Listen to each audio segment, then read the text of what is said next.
un combattant de MMA qui fait des échecs. Ouais. Comment t'es rentré dedans, ouais?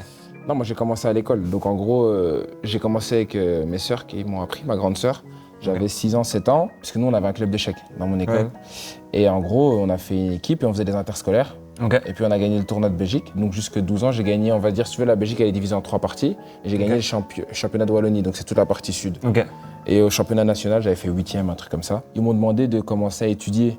Donc les stratégies, les ouvertures, les machins. Et là, j'ai dit c'est mort. Non. Parce que moi, je jouais vraiment pour le plaisir. Mais j'avais pas de plaisir à étudier ça. Et puis après, je faisais déjà du foot à ce moment-là. Puis après, j'ai commencé le MMA.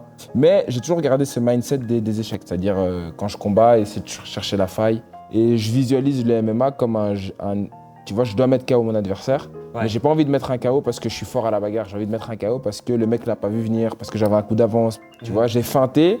Je lui ai créé une ouverture, un semblant d'ouverture que lui, il va plonger dedans. Et en fait, c'était une feinte et puis il dort. Je vois vraiment ça. Il y a un gros parallèle avec les échecs. Si j'avais pas fait d'échecs toute ma vie, ben, je combattrais pas de la même manière.